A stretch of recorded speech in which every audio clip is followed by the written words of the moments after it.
안녕하세요. 나리스 TV. 오늘 지금 이제 이야기를 해볼 주제는요. 그 너무나도 유명한 영화죠. 영화 그 보헤미안 랩소디입니다. 보헤미안 랩소디.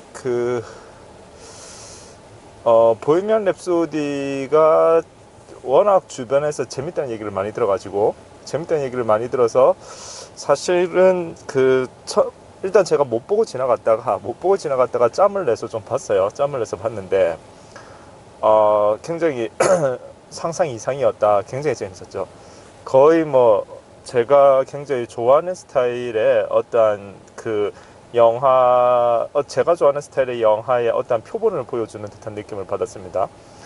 그 보헤미안 랩소디가 이제 저한테 이제 굉장히 의미 있게 닿았던 이유는 사실은 이제 제가 어떤 그룹 퀸에 대한 특별한 팬이라거나 그러진 않았어요. 그러니까 퀸이라는 그룹이 이제 나중에 이제 저는 어렸을 때 몰랐고, 왜냐면 이제 옛날 그룹이니까요. 근데 이제 제가 이제 좀 커서 이제 좀 알게 되었는데, 굉장히 이제 독특하고 음악에 이제 천재성이 녹아 들어가 있다라는 그런 느낌을 제가 강하게 받았지만, 그러나 이제 제가 좋아하는 스타일의 음악은 사실은 아니었어요. 왜냐하면은 의도적이었는지 아니면 아마 예전에 어떠한 그 시대가 이제 저보다 약간 앞선 시대의 어떤 활동했던 팀이 되다 보니까 제가 느끼기에는 아무튼 사운드가 조금 고풍스러운 느낌이지 않나, 이런 느낌을 개인적으로 받았었거든요.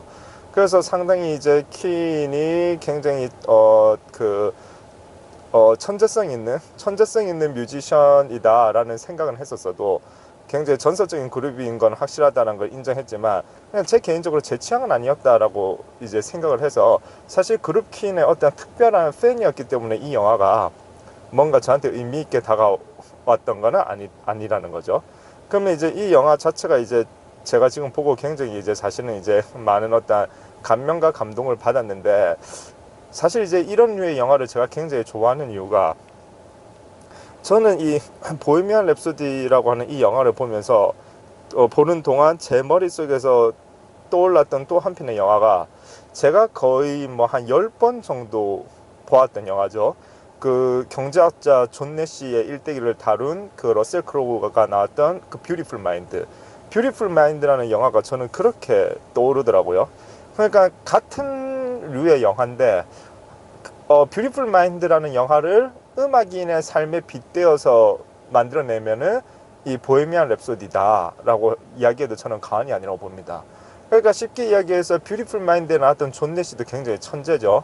천재인데 천재에게 어떠한 운명처럼 따라다니는 것이 뭔가 기이한 천재들만의 어떠한 그 독특한 이 뭐랄까요, 뭔가 독특한 뭔가가 있죠. 근데 이제 그게 존 내시한테는 그 일종의 이제 정신분열증으로 다가왔던 거고, 그래서 이제 존 내시는 그 정신분열증을 극복하기 위해서 그, 그 자신의 어떠한 천재성과 그것을 이제 방해하는 어떠한 그러한 분열증적 증세, 그 속에서 이제 많은 갈등과 어려움 속에서도 어찌되었건 자신의 천재성의 끈을 놓지 않고 지속적으로 어쨌든 자신이 원하는 수학적 그리고 경제학적 연구를 해 나감으로써 결과적으로 그 게임 이론을 발달시켜서 노벨 경제학상을 받지 않습니까?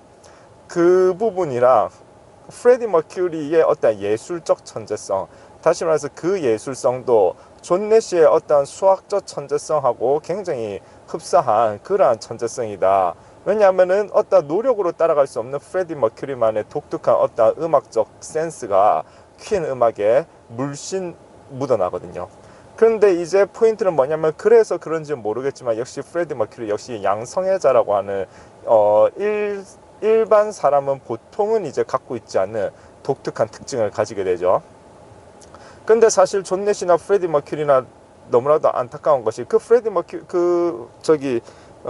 그 영화 보헤미안 랩소디에서 나오지만, 그 프레디 머큐리의 어떤 그 여자친구가 이야기를 하죠. 그 너의 잘못이 아니라는 게 더, 심지어는 너의 잘못이 아니라는 게 더 마음이 아프다는 식의 이야기를 했던 것 같은데, 그렇죠. 왜냐하면 존 내시의 어떠한 정신분열증이나 프레디 머큐리의 양성애적 성향이나 둘 다 본인이 원해서 가졌던 것은 아니니까요. 그러나 어찌되었건 이것이 어떤 뭐 신의 뜻이든 아니면 뭐 우리의 어떤 신체가 원래가 그러한 패턴을 가지는지 모르겠지만, 어찌되었건 일정 영역에서 보통 사람 이상의 어떤 천재성이 있을 경우에 거기에 상응하는 대가가 항상 있는 것 같아요.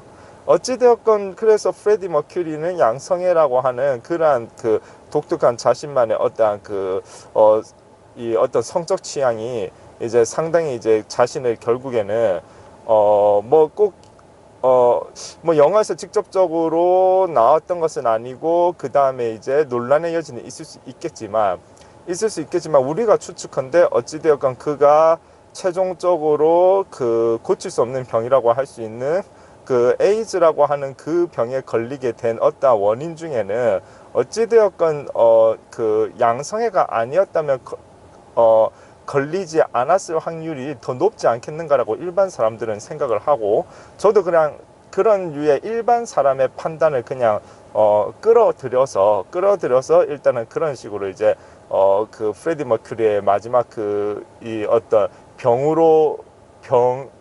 나을 수 없는 병에 의한 어떤 그의 마지막에 있어서 안타까움을 사실은 가지고 있고요. 양성애자가 아니었다면 확률적으로 그러한 마지막은 피할 수 있지 않았을까 하는 그런 아쉬움이 개인적으로 드는데, 물론 뭐 저는 이제 일반적인 관점에서 드리는 말씀이고, 어쨌든 그래서 그러나 그러한 부분도 어떤 바이섹슈얼, 그러니까 양성애라고 하는 그것도 사실은, 그런데 프레디 머큐리의 독특한 천재성하고 굉장히 사실은 좀 잘 어울리는 측면이 있어요. 어울리는 측면이 있고, 우리가 사실은 뭐 이제 뭐 소위 이제 연예계의 여러 가지 어떤 연예인들의 어떤 뭐라고 할까요? 평범한 상태를 벗어나는 어떤 환각적 경험을 추구하는 그러한 경우들을 우리가 목격을 할 수가 있었죠. 그래서 이제 뭐 일정 부분 법의 제재도 받는 연예인도 생기고 하는데, 포인트는 뭐냐면 사실은 그러한 경험들 하나하나가 자신들이 표현하고자 하는 어떤 음악이라고 하는 것에 있어서의 어떤 예술적인 어떤 느낌, 소위 이제 그들이 이야기하는 어떤 필링, 어떤 필을 강화시켜주는 그러한 촉진제가 되는 것은 확실하지 않나, 그런 생각을 하게 됩니다. 그렇게 되다 보니까 사실 프레디 머큐리에게 있어서 어떠한 그러한 부분들도 아마도 그에게는 어떠한 음악적 영감으로 이어지는 그러한 무언가가 있었기에 어찌되었건 어떤 양성애적 어떠한 그러한 그의 행위가 깊어지고 지속되었을 확률이 높죠. 제가 보았을 때 프레디 머큐리 자체는 워낙 음악을 사랑하는 인물이기 때문에, 만약에 자신의 어떠한 양성애적 취향 때문에 음악이 망가진다라고 할 것 같으면은 그 양성애적 취향을 버리면 버리지 지속하지 않았을 것이다 라는 추측을 해보거든요. 이것은 아까 말씀드렸던 뷰티풀 마인드의 존 내시의 경우하고도 굉장히 흡사합니다. 존 내시는 정신분열증이 있다 보니까 그것을 치료하기 위해서 약을 먹었는데, 약을 먹다 보니까 자신의 수학적 천재성이 발휘가 되지 않았고, 그렇게 되다 보니까 자신이 어떠한 증명해내는 그러한 수학적 아이디어가 완전히 고갈됨을 존 내시가 느끼거든요. 그렇게 되다 보니까 뷰티풀 마인드라는 영화에서 존 내시가 더 이상 정신과 의사가 주는 약을 먹지 않고, 그래서 결국에는 정신분열증의 어떠한 증세에 시달리면서도, 그러나 약을 먹지 않았기 때문에 역시나 동시에 다시 살아나는 자신의 수학적 천재성을 지속했던 것으로 보아, 존 내시도 정신분열증이 무척 싫지만 그러나 자신의 수학적 천재성이 사라지는 것이 더 싫었기에 정신과 의사가 주었던 약을 거부하기 시작했던 거 아니었겠습니까? 즉 그것은 존 내시가 얼마나 수학을 사랑했는지에 대한 그러한 열정이 있었기 때문에 그러한 선택을 했겠지요. 프레디 머큐리도 음악을 워낙 사랑하는 인물이기 때문에 아마도 제 느낌에는 그의 어떠한 그 성적 취향이 만약에 자신의 음악에 방해 도움이 되지 않았다라고 할 것 같으면은 아마도 자신의 음악에 도움이 되는 그러한 행위를 더하면 하지 방해되는 행위를 하진 않았을 것이라는 추측을 해봅니다. 그래서 이제 어찌되었건 뭐 천재한테 주어지는 어쨌든 그 천재가 짊어져야 될 하나의 어둠이라고 할 수 있겠지요. 근데 사실 이제 이 보헤미안 랩소디가 굉장히 이제 보면서 이제 와닿았던 이유가 프레디 머큐리는 어찌되었건 음악에 대한 열정으로 굉장히 뜨겁게 살아간다라는 부분이 나와 있는데 그러한 부분을 보각해 주는데 사실은 이제 우리의 삶이라는 것 자체가 사실 그러한 느낌이죠. 그러니까 무슨 말이냐 하면은 사실은 이제 삶을 살아간다는 것 자체가 그러니까 그 프레디 머큐리가 퀸이라고 하는 락 그룹이었기 때문에 굉장히 화려한 삶을 살았지만 그러나 정작 이제 우리의 뭐 이제 아이들이나 그 저보다 이제 조금 어린 친구들한테만 가도 이 영화를 보기 전까지 퀸이 누구였는지 모르죠. 그러니까 굉장히 화려한 삶이라고 하는 것도 그래서 여러 사람들에게 엄청난 어떤 영감을 주고 엄청난 추억과 기억을 남기는 존재들조차도 사실은 그 시대가 살짝만 흘러가면은 언제 그랬냐는 듯 모든 것은 사실 사라지죠. 막 파도가 엄청 해일이 휘몰아쳤지만 결국에는 바다가 잔잔해지듯 그러면 남아있는 거는 아주 흐린 흔적 정도만 남아있을 뿐 모든 것은 사실은 사라지죠. 우리의 삶이 사실은 그런 거죠. 우리의 삶이 사실은 거의 그러한 족적을 남기기도 어렵겠거니와 남겨봤자 사실은 일정 시간만 흘러가면 금방 퇴색되고 사라져버리는 사실 그게 이제 인간의 한계일 수도 있는데 어쨌든 그러나 그럼에도 불구하고 머큐리는 굉장히 그 뜨겁게 자신의 어떠한 그 음악적인 삶을 지속을 하죠. 지속을 하고 거기에서 우리는 그러니까 아까도 말씀드렸던 결국에는 시간이 흐르면은 마치 해일이 휘몰아친 바다가 그 순간만 지나가면 언제 그랬냐는 듯 잔잔한 바다가 되듯 그 순간만 지나가면은 사실은 이제 퀸의 이름도 프레디 머큐리의 이름도 잘 모르거나 알아봤자 굉장히 추상적으로 알게 될 정도로 그렇게 금방 사라져 버릴 그러한 것일지언정 어찌되었건 사람들에게 어떠한 영감 있는 음악을 만들기 위해서 몸부림을 치는 그 모습을 보고 우리는 부질없다라고 이야기하는 것이 아니라 굉장히 멋지고 아름답다라는 그러한 생각을 하게 되죠. 물론 영화에서도 보면 알겠지만 머큐리는 자기가 락밴드로서 반복되는 패턴에 순간적으로 실증을 내는 듯한 모습을 보여주기도 하죠. 그래서 솔로로 나와서 나는 나만의 또 독특한 걸 하고 싶어 그런 모습을 보여주기도 하지만 사실은 알다시피 삶이라는 것이 모두가 다 똑같은 일상적 패턴의 연속이거든요. 누구나가 다. 그렇기 때문에 머큐리 같은 경우는 그 패턴에서 벗어나려고 시도를 했고 벗어났더니 본인이 원했던 유토피아가 있었던 것이 아니라 오히려 본인의 삶이 더더욱더 철저하게 무너지는 것을 느낌으로써 다시 이제 퀸으로 돌아오게 되죠. 물론 돌아올 때에는 아쉽게도 에이즈라고 하는 병을 함께 돌아옴으로써 시한부 인생으로 돌아오긴 하지만 그렇기 때문에 오히려 마지막 무대였던 그 영화상에서 마지막 무대였던 라이브 에이드라고 하는 그 어떠한 그 무대에서 가장 열정적인 불꽃을 피울 수 있는 그러한 모습을 보여줍니다. 그 초신성인가요? 별이 죽기 직전에 마지막으로 확 환한 빛을 내고 그렇게 사라져 버리는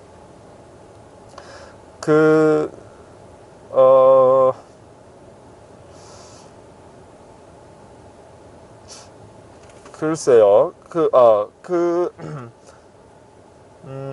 존 내시도 사실은 노벨 경제학상을 받음으로써 우리 삶에 큰 변화를 줬지만 존 내시를 아는 사람이 이제 뭐 경제학을 전공한 사람들이나 좀 알지 그렇지 않으면은 전공이 아니거나 하면 사실 뭐 존넷이라는 이름 자체를 거의 이제 모르고 살겠죠.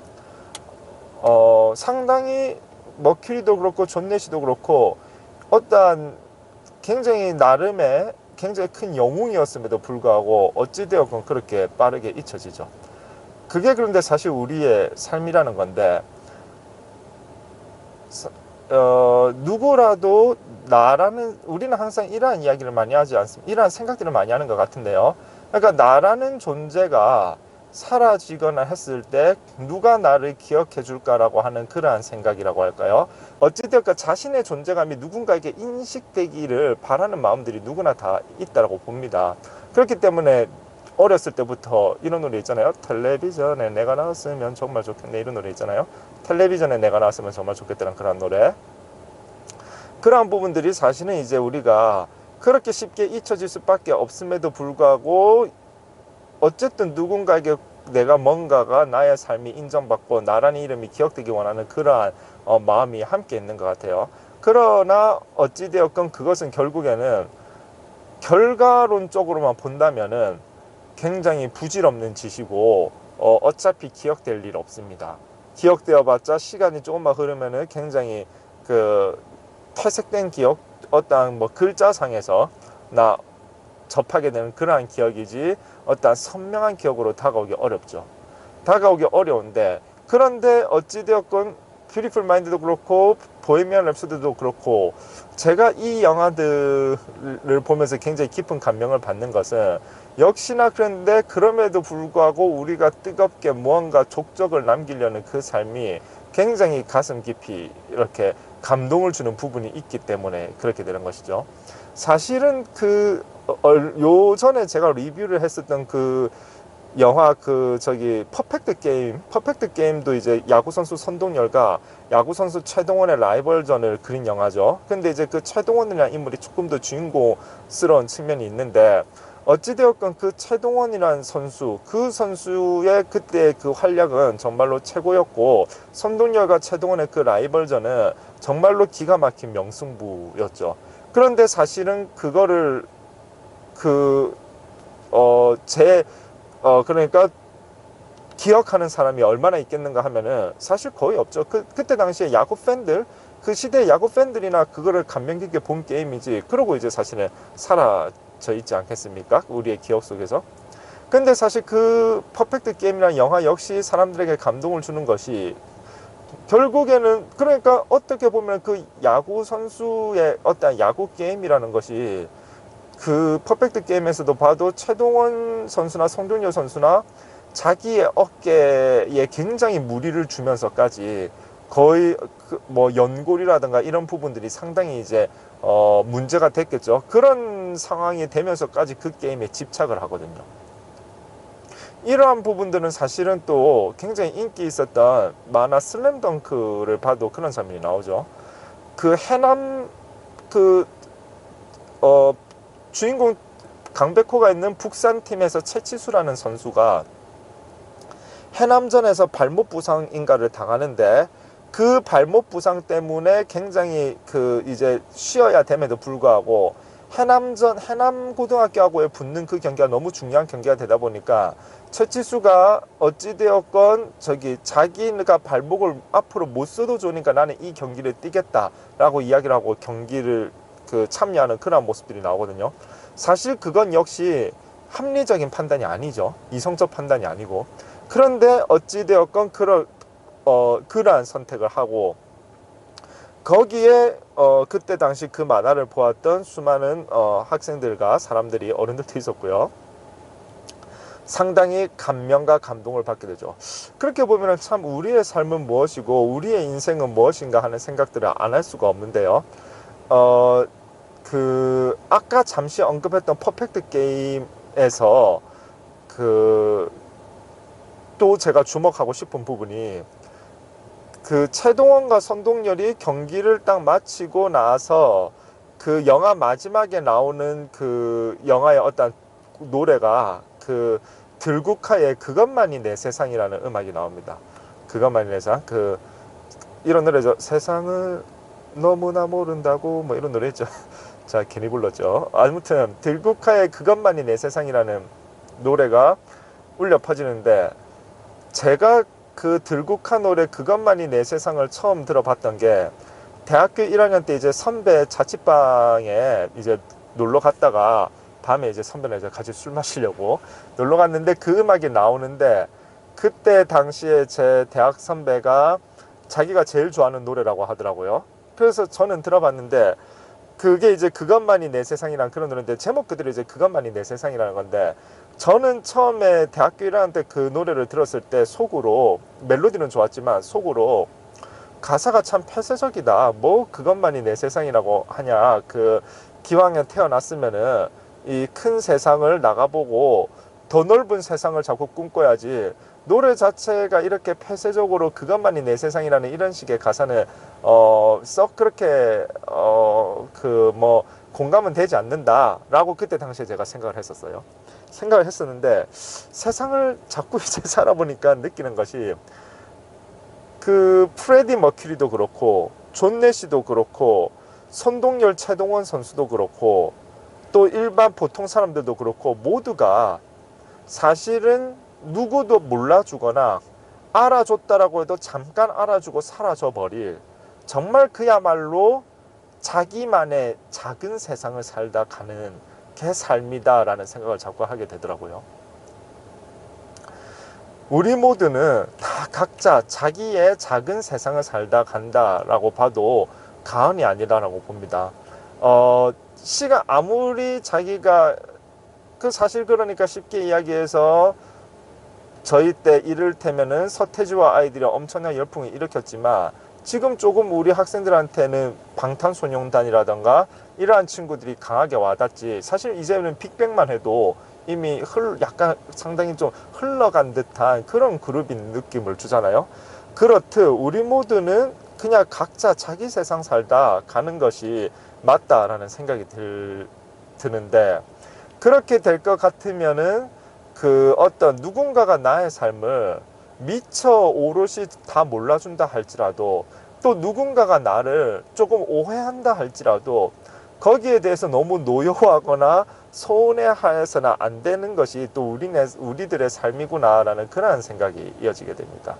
그러니까 모노드라마라고 하죠. 혼자서 하는 그 독배, 무대 위에서 나 혼자서 하는 모노드라마가 어쩌면 우리의 삶일 수 있고, 그 무대 위에는 나 혼자만 외로이 서 있고 슬프게도 나를 바라봐주는 관객이 아무도 없다라고 할지라도, 그것이 사실은 우리 모두가 살아가야 하는 삶이라는 것이죠.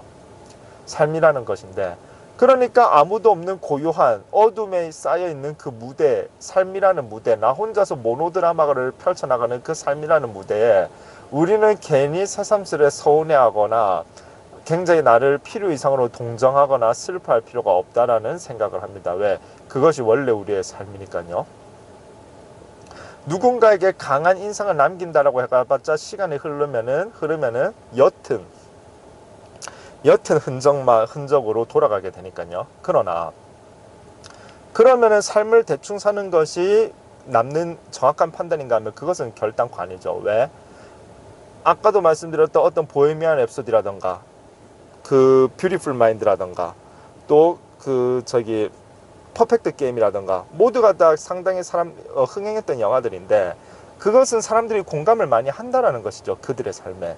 즉 누가 알아주지 않는 삶이라 할지라도, 혹은 결국에는 사라져버린 영광이라 할지라도, 우리는 기왕에 태어났다라고 할 것 같으면은 내 모든 영혼을 다 바쳐서 최선을 다해서 나의 삶을 살아가 볼 그럴 필요가 있다라는 것을 우리 모두가 느끼기 때문에, 그게 인간의 삶이고 인간의 운명이라는 것을 느끼기 때문에 이러한 영화들을 보면서 우리는 감동을 받는 거지, 이러한 영화들을 보면서 그 어리석다라는 생각을 안 하게 된다는 것이죠. 보헤미안 랩소디는 다시 한번 저한테 그러한 생각을 떠올리게 하는 그러한 영화 중에 하나였고, 그러한 측면에서 프레디 머큐리의 그 어떤 뜨거운 삶, 원래 제가 퀸 음악을 그렇게 좋아하지는 않았는데 이 영화 자체를 보면서는 상당히 이제 감동을 받으면서 다시 한번 삶에 대해서 생각을 하게 되는 그러한 영화였던 것 같습니다. 근데 무대 위에서 누구도 보지 않는 나 혼자 쓸쓸하게 이런저런 동작들을 해가면서 해나가는 모노드라마가 우리의 삶이라 할지라도 너무 슬퍼할 필요는 없을 것 같아요. 왜냐하면은 미처 나는 몰랐지만 아무도 없다라고 생각했던 그 관객석에 몇몇의 사람들이 있는 경우들이 있더라고요. 그래서 어찌되었건 우리는 그렇게 삶을 뜨겁게 살아갈 필요가 있고, 그 프레디 머큐리의 이 보헤미안 랩소디 영화에서도 프레디 머큐리가 밴드로서의 어떠한 패턴이 싫어서 벗어나려고 했다가 벗어났더니 오히려 더 나락으로 떨어져서 다시 자신의 어떤 그 패턴으로 돌아오는 장면이 나오는데, 패턴으로 돌아왔을 때 퀸은 이 마지막 무대를 화려하게 전설적인 무대를 만들어낼 수 있었죠. 우리 모두는 사실은 늘 반복되는 그러한 패턴에 갇혀서 살아가죠. 우리 모두는 무슨 일을 하는지 모르겠지만 매일매일 새로운 일을 하는 사람은 없고 늘 자기의 자리에서 늘 같은 일을 하게 되죠. 근데 우리는 그러한 패턴을 지루하게 생각해야 될 것이 아니라 오히려 내가 어떠한 패턴 속에 살 수 있다는 것 자체를 굉장히 감사하게 여겨야 될 수도 있다라는 생각을 다시 한번 하게 됐습니다. 만약에 그러한 패턴을 벗어나는 것이 그렇게 바람직한 일이었다고 할 것 같으면은 프레디 머큐리도 그 패턴을 벗어났을 때 행복을 찾았어야 됐는데 그렇지 못했고, 존 내시도 약을 먹음으로써 수학을 안 해도 안 할 수 없는 불능이 되었을 때 오히려 더 슬퍼하다가 차라리 정신분열증에 시달릴지언정 수학이라는 패턴 속에 들어왔을 때 더 안정을 느끼고 행복을 느꼈던 것이고, 역시나 선동열 그 다음에 최동원 선수도 어찌되었건 자신의 어깨가 상당히 무리에 옴에도 불구하고 마운드 위에 올라가는 그 패턴을 지속할 때 자신의 어떤 삶의 의미를 찾을 수 있다는 것을 보았을 때, 내가 뭔가 지켜나가야 되는 패턴이 있다는 것은 굉장히 감사해야 될 일이라는 생각이 들고, 내 삶을 성공시키고 싶다면 그 패턴을 반드시 벗어나야지 라는 쪽으로 머리를 이렇게 생각을 하는 것도 물론 일종의 전략일 수는 있겠지만, 약간 발상을 바꾸어서 그 패턴 속에서 내가 더 깊이 있게 이 패턴 속에서 더욱 깊이 있는 깊이를 추구하는 것이 더 바람직하지 않는가라는 생각도 한번 해보는 것도 중요하지 않을까 하는 생각을 합니다. 오히려 우리를 지배하고 있는 그 패턴 속에 더 깊이 들어갈 때 우리의 삶이 더 원하는 어떠한 성공도 찾을 수 있고, 또 아니면은 자신의 보람이나 행복을 느낄 수 있다라는 부분을 한 번쯤 생각해보자 라는 이야기를 마지막으로 드리면서, 아무튼 보헤미안 랩소디 굉장히 재밌었고, 영화를 보고 우리 하늘에 계신 프레디 머큐리 사랑합니다.